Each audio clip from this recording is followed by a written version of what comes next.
하나님의 음성을 알아듣는 자라는 주제를 가지고 여러분과 함께 하나님 말씀 상고해 보도록 하겠습니다.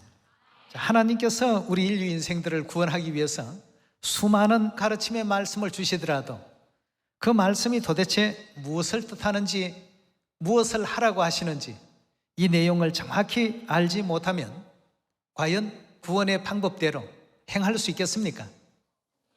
결단코 행할 수가 없습니다. 그래서 성경은 우리에게 또 가르침을 주시기를 하나님의 음성을 알아듣는 자들이 있고 하나님의 음성을 알아듣지 못하는 자들이 있다고 했습니다. 그럼 알아듣는 사람은 이 지상에 그 수가 어느 정도 되는가? 결코 그 수가 많은 수는 아니라고 이렇게 일러주셨기 때문에 그 길을 좁은 문이라고 이렇게도 표현했습니다. 오늘날 이 시대도 마찬가지입니다. 참 놀라운 일입니다. 같은 내용을 같은 장소에서 같은 환경에서 말씀을 주셨는데 알아듣고 실천을 바로 하는 사람이 있고 어떤 이는 알아듣지를 못하기 때문에 이게 무슨 소린가? 우레 소린가? 바람 소린가? 이렇게 이제 구분을 하지 못하기 때문에 하나님께서 일러주신 그 구원의 길과 구원의 그 장소로 발걸음을 옮기지 못하는 많은 그 역사들이 있습니다. 우리는 하나님의 음성을 알아듣는다는 것이 얼마나 참 행복한 일인지 모릅니다. 하나님의 음성을 알아듣고 어떤 일을 어떻게 하라고 하시는지 정확히 이해하고 있기 때문에 우리가 가는 그 천국 길을 자신할 수가 있지 않습니까? 사도 바울도 자신의 생의 그 종점에서 내가 믿음을 지키고 또 하나님께서 내게 분부한 모든 사명을 마쳤으니 이 앞으로는 나를 위해서 하늘에서 의의 멸관이 예비되어 있도다. 그런 어떤 자부심을 가질 수 있었던 것도 결국 사도 바울의 모든 행했던 일들은 하나님의 음성을 정확히 알아듣고 그대로 준행한 어떤 삶의 결과였기 때문에 아니겠습니까? 요한복음 12장을 살펴보도록 하겠습니다. 12장 28절의 말씀 보시면 아버지여 아버지의 이름을 영광스럽게 하옵소서 하시니 이에 하늘에서 소리가 나서 가로되 내가 이미 영광스럽게 하였고 또다시 영광스럽게 하리라 하신대 곁에 서서 들은 무리는 우레가 울었다고도 하며 또 어떤 이들은 천사가 저에게 말하였다고도 하니 지금 여기 28절의 말씀이 오늘 살펴야 될 중요한 대목입니다. 이 말씀을 누가 알아들었냐 하면 요한은 그 음성을 알아듣고 요한복음 12장 28절에 하늘에서 이런 소리가 났다라고 기록을 했는데 곁에 서서 똑같이 들었던 다른 사람들은 이거 우레 소리 아니었는가? 또 어떤 사람은 천사가 뭔가 말한 것 같아. 이런 등등의 제각각의 얘기들을 하고 있습니다. 여러분, 하나님께서 어떤 가르침이나 구원을 위해서 말씀을 주시게 될 때 그 말씀을 올바르게 알아들을 수 있는 귀를 가졌다는 것은 실로 참 복 있는 사람들입니다. 사도 요한은 하나님의 음성을 올바르게 알아듣고 내가 이미 영광스럽게 하였고 또다시 영광스럽게 하리라 하신 이 말씀을 정확히 기록을 했습니다. 오늘날 하나님의 진리의 그 말씀도 올바르게 이해하고 알아듣고 그대로 또 구원의 길로 달려가는 사람이 있는가 하면 어떤 사람은 우레 소리로 들으니까 그대로 행할 수가 있겠습니까? 자기 생각대로 자기 임의대로의 길을 갑니다. 오늘날 이렇게 하나님의 음성을 알아들을 줄 아는 우리가 다 돼야 되지 않겠습니까? 자, 이 하나님의 음성을 알아듣는 이 문제에 대해서 예수님께서는 마태복음에서 이렇게 기록하고 있습니다. 13장 10절의 말씀 보시면 제자들이 예수께 나와 가로되 어찌하여 저희에게 비유로 말씀하시나이까?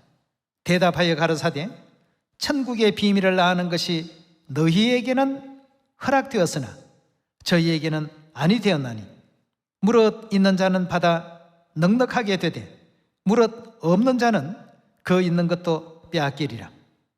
그러므로 내가 저희에게 비유로 말하기는 저희가 보아도 보지 못하며 들어도 어떻게 해요? 이 무슨 내용인지 알지를 못한다고 해서 들어도 듣지 못하며 깨닫지도 못함이라.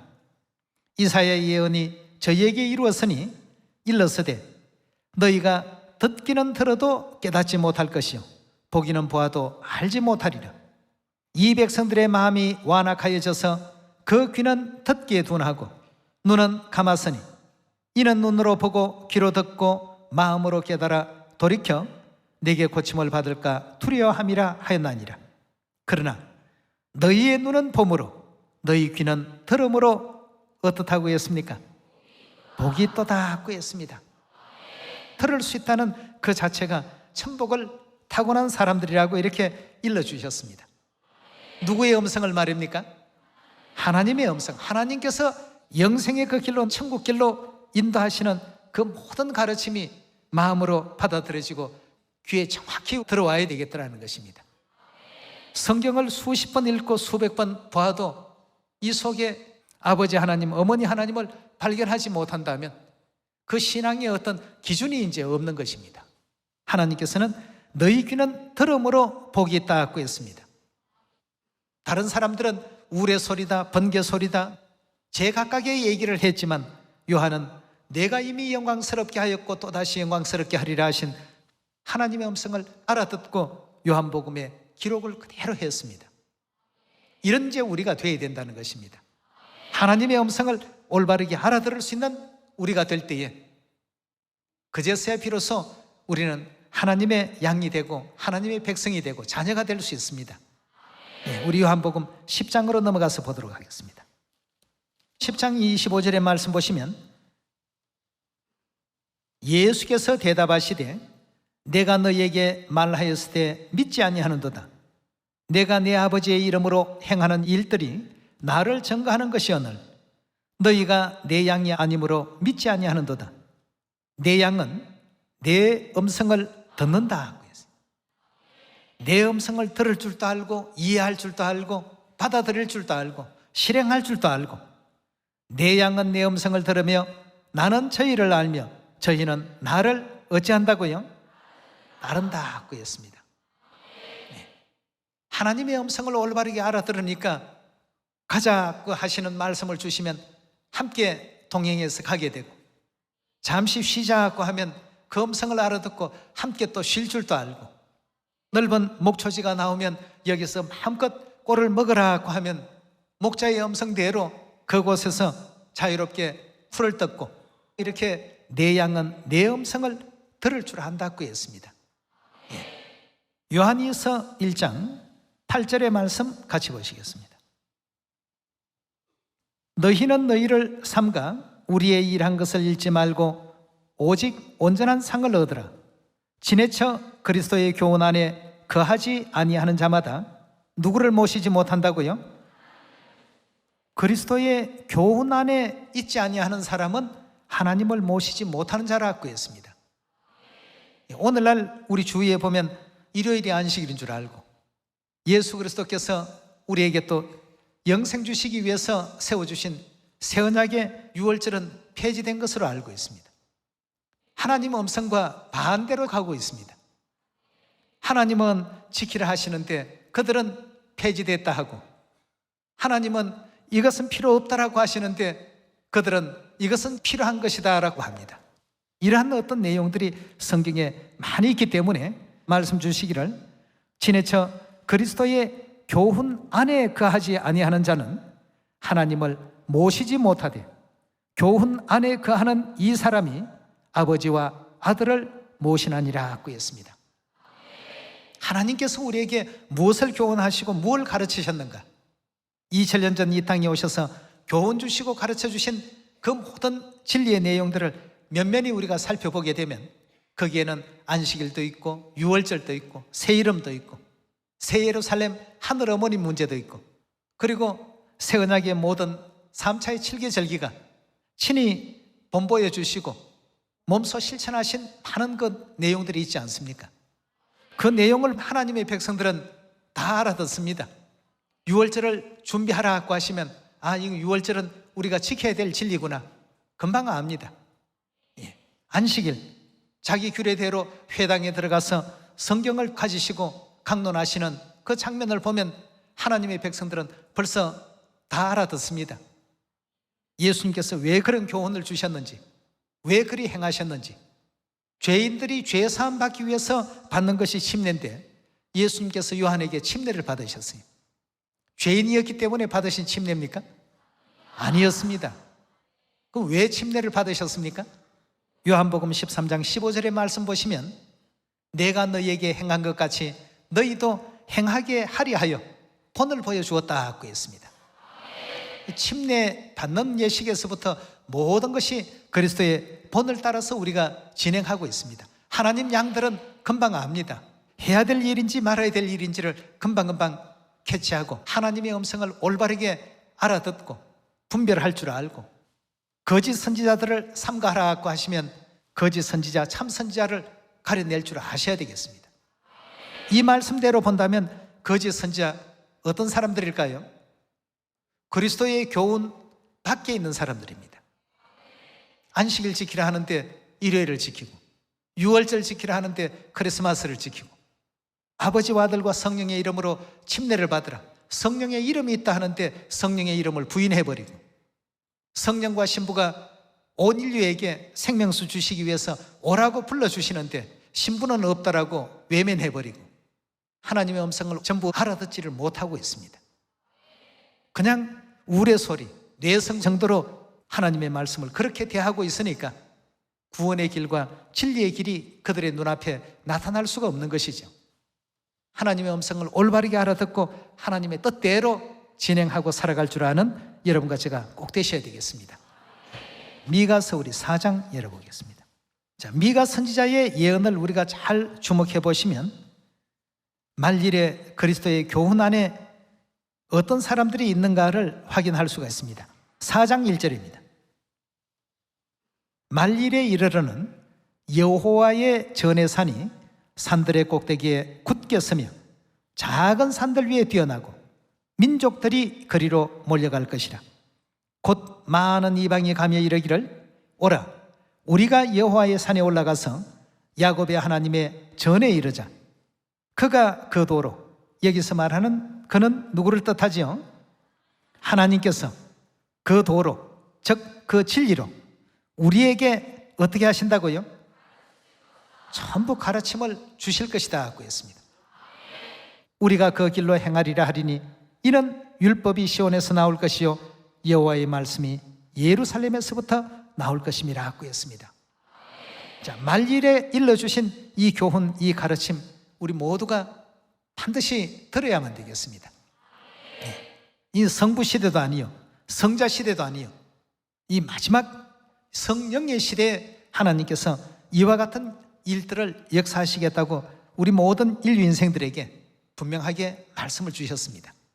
자, 그렇다면 하나님께서 주신 새언약 안식일, 새언약의 침례, 또 수건서는 문제, 우리가 지금 진리 가운데서 행하고 있는 모든 일들이 다 이 성령 시대에 하나님께서 허락해 주신 교훈이요 가르침인데 말씀해 주신 이 내용을 귀에 이렇게 담아놓지 못한 많은 불쌍한 영혼들이 있습니다.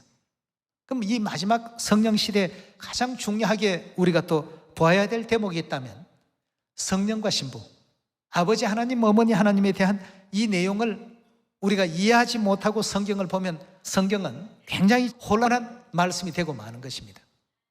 그래서 아버지 진리 책자에도 끝날에 성령과 신부가 나타나서 이방인들, 다시 말해서 하나님을 믿지 않고 있었던 백성들을 다 진리 가운데로 불러 영원한 천국길로 인도해 갈 것이다 하고 했습니다. 미가 선지자는 이 대목에 대해서 그가 그 도로 우리에게 가르침을 주실 것이다 하고 이렇게 일러주고 계시는 가운데 있습니다. 자, 그렇다면 성령과 신부에 대한 문제를 하늘아버지께서 이 땅에 오셔서 어떻게 우리에게 가르침을 주셨는가? 우리 창세기 1장의 음성부터 잘 한번 들어봅시다. 오늘날 많은 그 교회에서 인류를 구원하실 하나님은 오직 한 분이시라고 하는데 창세기에서는 하나님은 한 분이 아니고 두 분이시다고 이렇게 알려주고 계십니다. 이 하나님의 음성을 우리가 똑바로 알아들어야 되겠습니다. 창세기 1장 26절의 말씀 보도록 합니다. 하나님이 가라사대 우리의 형상을 따라 우리의 모양대로 우리가 사람을 만들자 하라고 하셨는데 사람을 만드신 하나님은 절대 한 분일 수가 없다는 뜻 아니겠습니까? 네. 요한이 마치 내가 이미 영광스럽게 하였고 또다시 영광스럽게 하리라 하신 하나님의 음성을 올바르게 알아들었던 것처럼 우리는 다 지금 알아듣고 있습니다. 26절에 다시 보겠습니다. 하나님이 가라사대 우리의 형상을 따라 우리의 모양대로 우리가 사람을 만들고 그로 바다의 고기와 공중의 새와 육축과 온 땅과 땅에 기는 모든 것을 다스리게 하자 하시고 하나님이 자기 형상 곧 하나님의 형상대로 사람을 창조하시되 남자와 여자를 창조하셨다고 했습니다. 하나님 형상 그대로 창조했는데 남자가 나왔고 여자가 나왔습니다.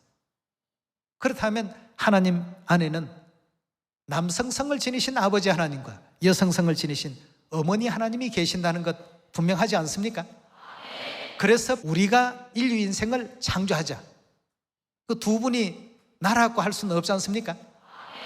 복수니까 우리에게는 아버지 하나님뿐만 아니라 어머니 하나님이 계십니다. 그래서 예수님께서도 주기도문에 하늘에 계신 우리 아버지여라고 기도하라고 알려주셨습니다. 그리고는 갈라디아 4장 26절에 위에 있는 예루살렘, 즉 하늘에 계시는 예루살렘은 자유자니 곧 우리 어머니라고, 어머니도 계신다는 사실도 알려주셨습니다. 히브리 원전에서는 아버지 하나님과 어머니 하나님에 대해서 엘로힘이라고 이렇게 표현하고 있습니다. 엘로힘은 한 분 하나님이 아닌 복수로서 하나님들이라는 의미를 가진 히브리어 단어가 되겠습니다. 그럼 단수로서는 하나님을 어떻게 표현하는가? 엘로아 이렇게 표현하고 있습니다. 근데 성경 2500군데나 엘로힘이라고 되어 있습니다. 엘로아에서 뒤에 임을 붙이게 되면 하나님들이 되겠습니다. 그 임이라는 것이 이제 단수명사를 복수로 만들 때 붙이는 어떤 그러한 내용이 되겠는데요. 영어로 본다면 단수에서 s를 붙이게 되면 복수가 되어버리죠. 지금 여기 하나님이 가라사대 이 대목들이 거의 엘로힘이라는 히브리 원전에는 그렇게 기록이 되어 있습니다. 그렇다면 창세기 11장 한 번 더 확인해 봅시다. 11장 1절입니다. 온 땅의 구엄이 하나요 언어가 하나이었더라. 이에 그들이 동방으로 옮기다가 신할 평지를 만나 거기 거하고 서로 말하되 자 벽돌을 만들어 견고히 굽자 하고 이에 벽돌로 돌을 대신하며 역청으로 진흙을 대신하고 또 말하되 자 성과 대를 사 대 꼭대기를 하늘에 닿게 하여 우리 이름을 내고 온 지면에 흩어짐을 면하자 하였더니 여호와께서 인생들의 쌓는 성과 대를 보시려고 강림하셨더라. 여호와께서 가라사대 이 무리가 한 족속이요 언어도 하나이므로 이같이 시작하였은즉 이후로는 그 경영하는 일을 금지할 수 없으리로다. 자, 그 다음 뭐라고 했습니까? 우리가 내려가서 거기서 그들의 언어를 혼잡게 하여 그들로 알아듣지 못하게 하자고 했습니다. 하나님께서 인생들의 바벨탑 쌓는 그 역사를 중단시키는 이 장면 가운데 우리라는 이 표현이 나왔습니다. 자, 여기서 우리는 누구와 누구일까요? 창세기 1장에 하나님께서 인류 인생을 창조하시는 그 과정에도 아버지 하나님뿐만 아니라 어머니 하나님이 함께 계셨고 창세기 11장에 바벨탑을 쌓는 악한 사역을 중지시키는 일에도 아버지와 어머니 하나님께서 자 여기뿐만이 아닙니다. 또 이사야서 6장 6절의 말씀 보시면 때에 그 스랍의 하나가 화재로 단에 취한 바 핀수철 손에 가지고 내게로 날아와서 그것을 내 입에 대며 가로되 보라 이것이 너 입에 닿았으니 내 악이 자하여졌고 내 죄가 사하여졌느니라 하더라. 내가 또 주의 목소리 즉 하나님의 음성을 들은 적 이르시되 내가 누구를 보내며 누가 그 다음에 뭐라고 했습니까? 우리를 위하여 갈 거라고 했습니다.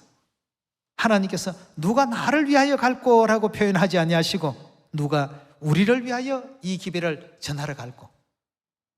그렇다면 여기에서 역사하신 우리라는 이 하나님은 아버지 하나님과 어머니 하나님께서 우리의 형상대로 우리가 사람을 만들자 하신 그 우리라는 하나님께서 바벨탑의 악한 인생들의 그 교만한 역사를 중단시킬 때에도, 또 이사야 6장에 일꾼들을 보내고 선지자들을 파송하실 때에도 누가 우리를 위하여 갈고, 그때 내가 가로되 내가 여기 있나이다, 나를 보내소서.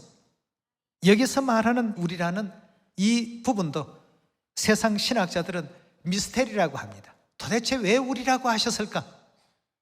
왜 2500회나 엘로힘이라고 이렇게 표현했을까? 하나님의 그 가르침을 따르려고 한다면 금방 아버지 하나님, 어머니 하나님을 발견할 수가 있는데, 자기들은 오랜 세월 동안 유일신을 믿었기 때문에 하나님은 오직 한 분이시다 하는 이 기준을 항상 세워놓고 성경을 가르쳐 왔기 때문에, 성경에 아무리 복수로서 하나님께서 알려주셔도 그것이 귀에 들어오지가 않습니다. 그래서 이 엘로힘이라는 이 명사를, 이건 오직 하나님에게만 붙이는 호칭이다. 근데 하나님 등장하실 때 전부 엘로힘이라고 쓰셨는가? 그렇지 않습니다. 엘이라고도 많이 표현되어 있습니다. 성경 그 히브리어 원전에는 보면 단수로도 표현이 많이 되어 있습니다. 복수 형태로도 표현이 많이 되어 있습니다. 그럼 하나님을 표현할 때 다 복수 명사로 엘로힘이라고 하지, 왜 어떤 곳은 엘이라고도 하고 어떤 곳은 또 엘로힘이라고도 그렇게 표현했느냐 말이죠. 엘로힘이라고 표현된 그곳에는 아버지가 계시고 어머니가 함께 계셨다는 이 사실을 우리는 그 음성을 알아들을 수 있습니까? 없습니까? 있습니다. 그 교훈 안에 거할 수 있습니까? 없습니까? 근데 그들은 그 교훈을 자기들 식으로 만들어가고 있습니다.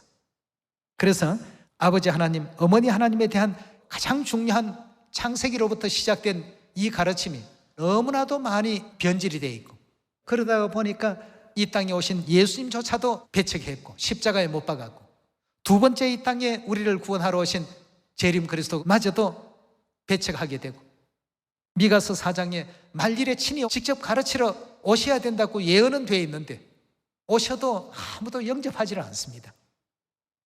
그 음성을 알아들을 수 있는 귀를 가진 자가 없고 그 교훈 안에 거하고 있지를 않으니까 말이죠. 그래서 오늘 여러분들과 저는 창세기 1장, 창세기 11장, 이사야 6장을 통해서 하나님께서 계속 반복하시면서 우리의 형상대로 우리가 사람을 만들자, 우리가 내려가서 저들의 언어를 혼잡게 하자, 누가 우리를 위하여 갈고 라고 하신 이 우리는 아버지 하나님과 어머니 하나님께서 사역하신 복음의 어떤 장면이었다는 사실을 확인해 볼 수가 있겠습니다. 그럼 구약에만 그렇게 아버지 하나님, 어머니 하나님 계시고 신약에는 아니 계신가? 계시죠. 분명히 아자, 벗자, 지자가 있고 어자, 멋자, 니자가 분명히 나옵니다. 예. 하도 사람들이 믿지 못하니까 하나님께서 하나님의 양들이 알아들을 수 있도록끔 성경 66권의 짝된 말씀으로 전부 연결지어 놓으셨습니다. 자, 성경 마지막 요한계시록 22장 보도록 하겠습니다. 17절입니다. 성령과 신부가 말씀하시기를 오라 하시는도다. 듣는 자도 오라 할 것이요 목마른 자도 올 것이요 또 원하는 자는 값없이 생명수를 받으라 하시더라 고 했습니다. 자, 성령 누구십니까? 아버지 하나님이시죠. 그 아버지 하나님의 신부시니까 누구시죠? 아버지 하나님과 어머니 하나님께서 여전히 모든 인류를 향해서 어떤 음성을 바라고 있습니까? 누구든지 내게로 와서 생명수를 값없이 받으라고 이렇게 불러주고 계시지 않습니까? 네. 아버지 하나님, 어머니 하나님께서 창세기 1장에만 계신 것이 아니라 요한계시록 22장의 마지막 끝부분에도 등장하셔서 온 인류를 향해서 음성을 바라시는 그 모습을 사도 요한이 계시 가운데서 정확히 보고 하나님의 뜻을 기록하지 않았습니까? 이 음성을 우리가 알아들을 수 있어야 되겠습니다.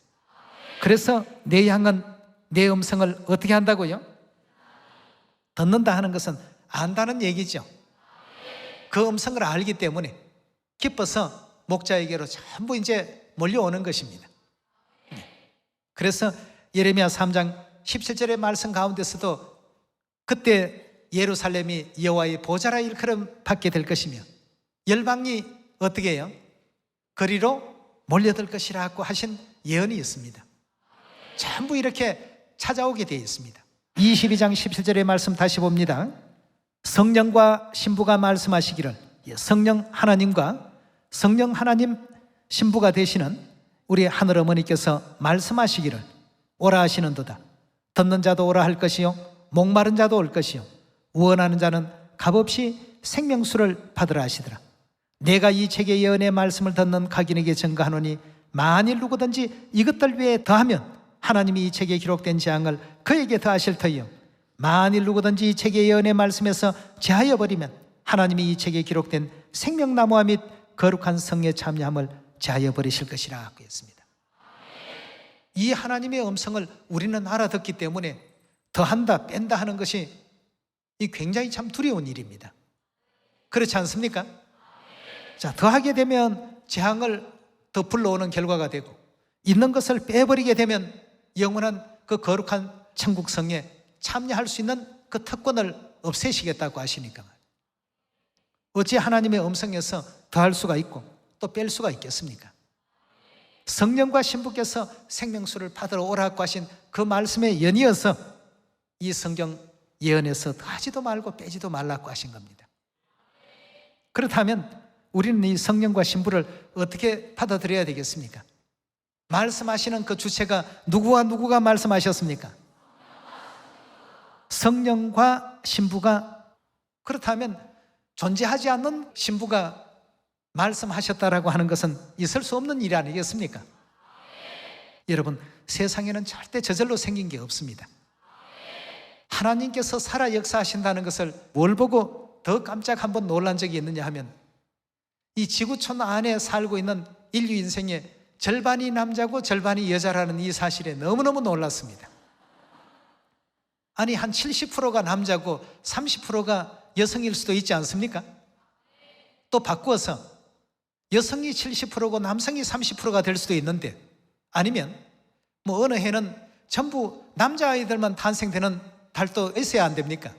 근데 신기합니다. 하나님께서 살아 역사하지 아니하시고 조정하지 않으신다면 이런 일이 만들어질 수 있겠느냐 이겁니다. 우리 하나님은 틀림없이 살아 계십니다. 역사하십니다. 믿어야 되겠고, 그 음성에 우리가 항상 귀 기울여서 그 교훈 안에 거할 줄 아는 우리가 되어야 되겠습니다. 하나님은 살아 계십니다. 생명의 설계자이신 우리 하나님 분명히 계시니까 주신 모든 그 가르침에 어디로 인도하시든지 끝까지 따라서 하나님 예비하시고 건설해 놓으신 영원한 천국 고향, 한 사람도 낙오됨이 없이 다 얻을 수 있기를 바라겠습니다. 오늘 이 말씀에 은혜길 바라면서 말씀 마칩니다. 감사합니다.